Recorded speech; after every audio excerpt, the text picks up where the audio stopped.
Friends, can I keep it real with you? It feels weird to do trash talk this week.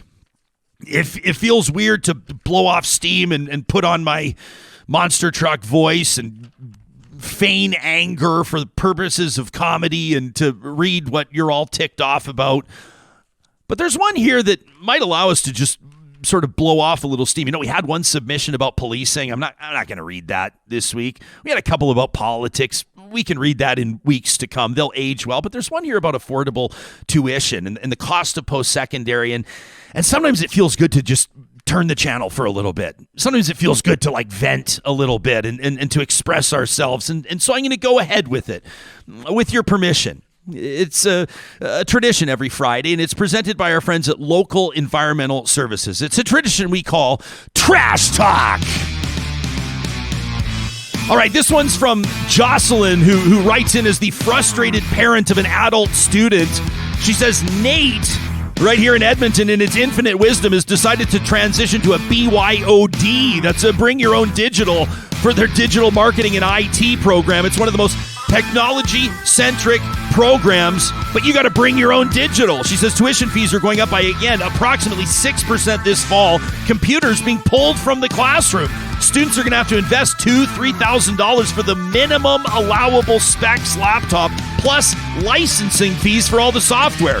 Now, I guess if the student was first year, first semester, you could argue that it might be worth it. They could use it through the program. But these are a lot of students that are graduating.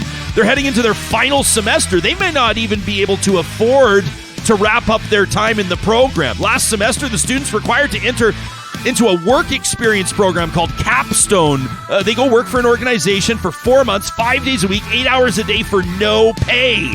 So not only are they having to pay increased tuition, purchase a new laptop, work for free, they're not eligible for student loans because they're only taking one course. They're not full-time, but they don't even have time to keep their current employment to put food on their table.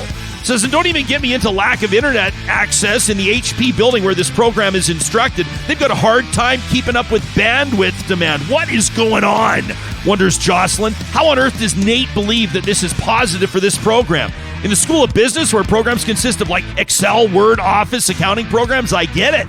But in a high-tech program like this, doesn't it make sense to phase it in over the next 3 years? Start with first-year students. Let them transition out. It works for everybody. Are they even listening to starving students? Jocelyne says, my experience tells me no. They shrug and say, if you want it, you got to pay for it. She says, I'm hoping to kickstart conversation through Trash Talk right here on Real Talk. Jocelyne, we thank you for your email. You can send your trash talk into the show anytime to talk@ryanjesperson.com. It's proudly presented by our friends at Local Environmental Services, who encourage you to keep it local with garbage recycling and so much more in Alberta and Saskatchewan.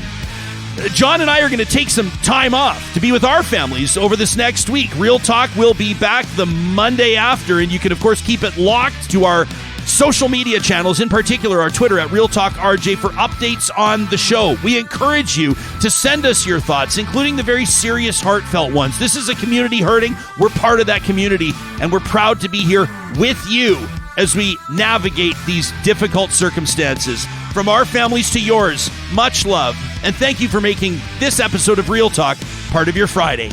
We'll talk to you soon.